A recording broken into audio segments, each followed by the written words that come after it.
Hi everyone, my name is Jenny, welcome to my channel. In this video I'm going to talk through some tips for people who are starting out with running.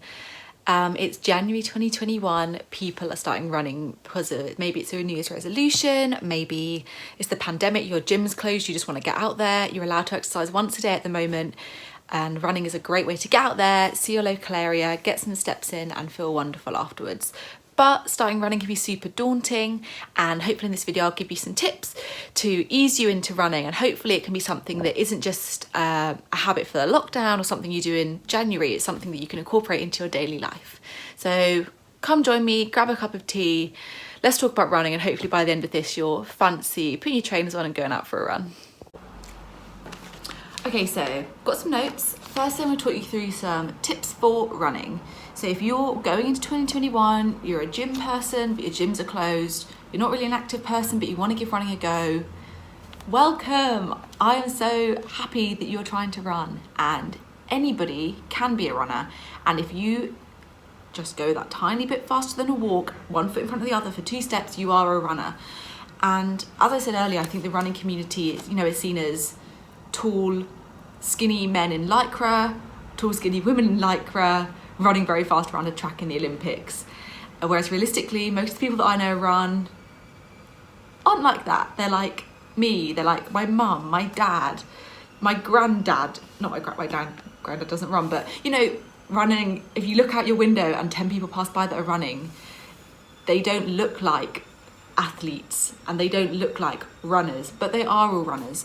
So I guess the first step is to not worry that you aren't a runner or you can't be a runner. Try to rid yourself of any of that in your head, because I think that will stop you from even going out the door. You are a runner and anyone can be a runner. 2 steps in front of the other, a little bit faster than a walk, a runner. So welcome, you're a runner. Welcome to the club, it's the best club. Okay, so tip 2, you've got away your misconceptions about not being a runner. You're happy. Step 2, I'd say, is join Strava. Strava is a social media app. Is it a social media app? It's an online app-based running recorder and social media elements. So one half is that you can record your runs on it. So you go out for a run, you're just about to start, you press start on the app and it will record your route.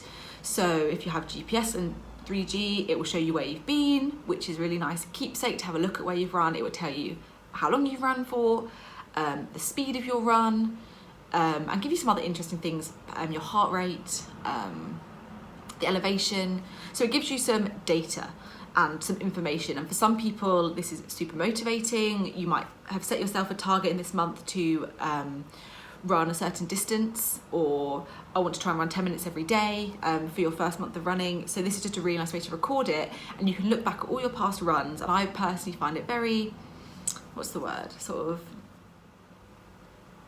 I can't think of the word, very satisfying. I find it really satisfying to be able to look back and look at the date changing, where one day I'm thinking, I ran this day, this day, this day, and run every day.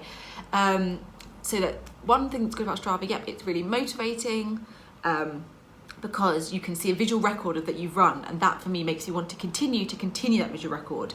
The other side of it is it's more social media based. You can follow other people on there, other runners, friends, athletes if you'd like, other athletes, and so you can you can comment, you can big people up, and it's just a place to give people positive reinforcement, and also it motivates you. A few friends say, well done Jenny, oh you did that, run faster, that's so good. So yeah, Strava, I downloaded it, it's free. There is a premium version, I don't use it. You get everything you need. You can use your phone, and it's just a really good way to keep track of your runs and to give you some motivation too. Okay, tip 3 for starting running, allow yourself to be slow. Again, most people's experience of seeing people running is Usain Bolt, Mo Farah, Kipchoge, but they are the best in the world. And again, I think if you spent some time looking out your window, the majority of people you see running, it's a jog, it's a comfortable, it's slow, it's just a bit faster than a walk.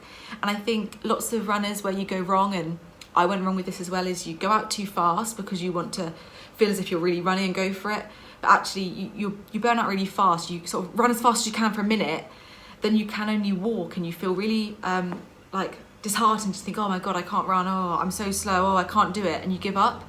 So instead I'd try and set some expectations for yourself and think, I've never run before, I've not run in years, I'm just going to go out my front door, I'm going to walk, that walk is going to turn into a jog, and then I'll just keep doing that for a minute. And then I'll stop and I'll walk for a bit, then I'll jog a little bit more.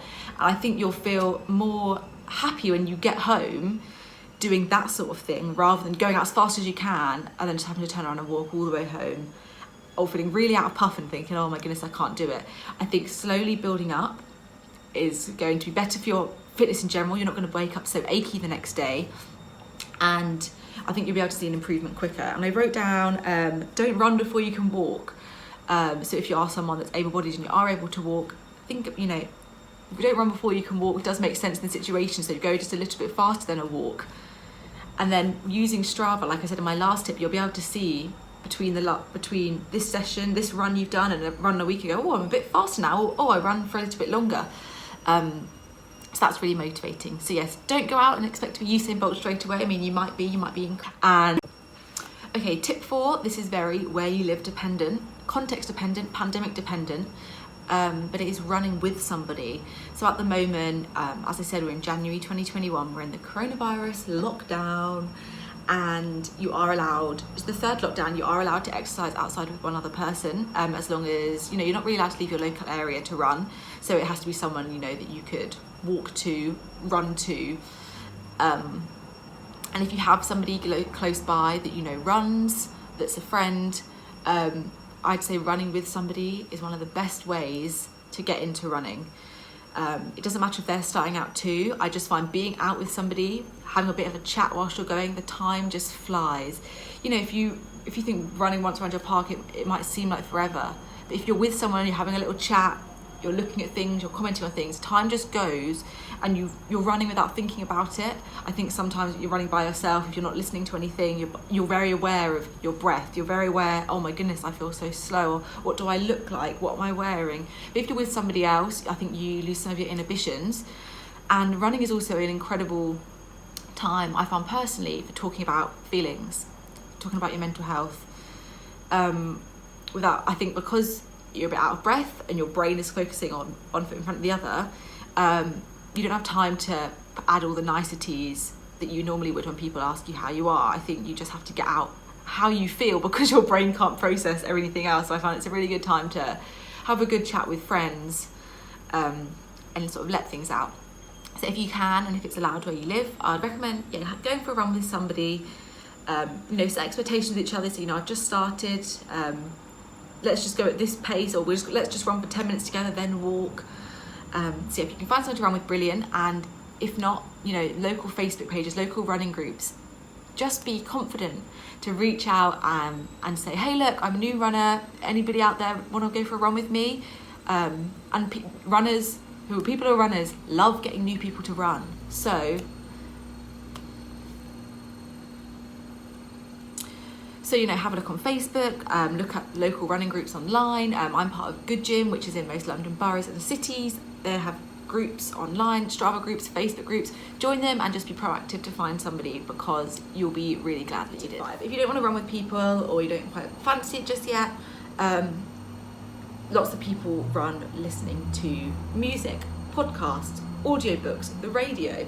And I think all of those are good. And I think as with running with friends, it's just when you're starting out running and it feels hard, anything that can kind of take your mind off of your body, and your mind off maybe that you're breathing really heavily, or that you feel exhausted, or your legs hurt, anything which can sort of take you out of that for a moment and just concentrate on something else, just helps you to keep going, go a little bit further.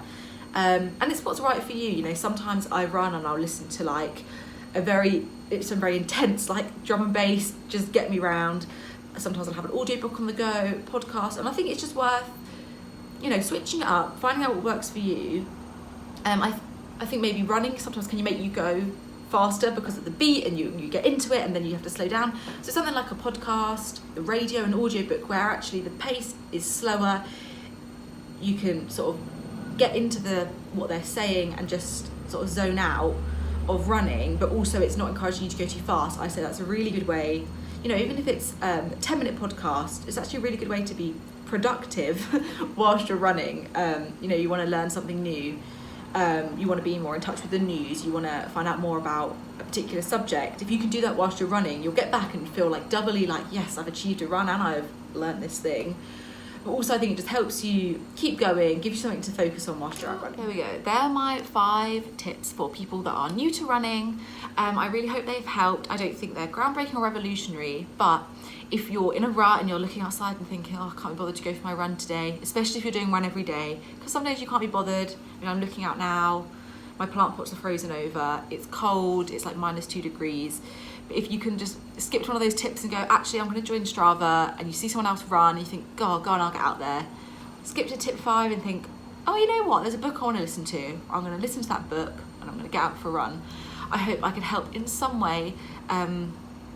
Please let me know if any of these tips are useful for you. And yeah, So hi from future Jenny. Realised my washing machine was on a spin during that whole video. Not using a microphone, literally just using a trusty iPhone with its microphone capabilities. So I hope you could hear all that fine. Basically, Strava, try and find someone to run with. Audiobooks, maybe. Podcasts, maybe. You are a runner and don't go too fast.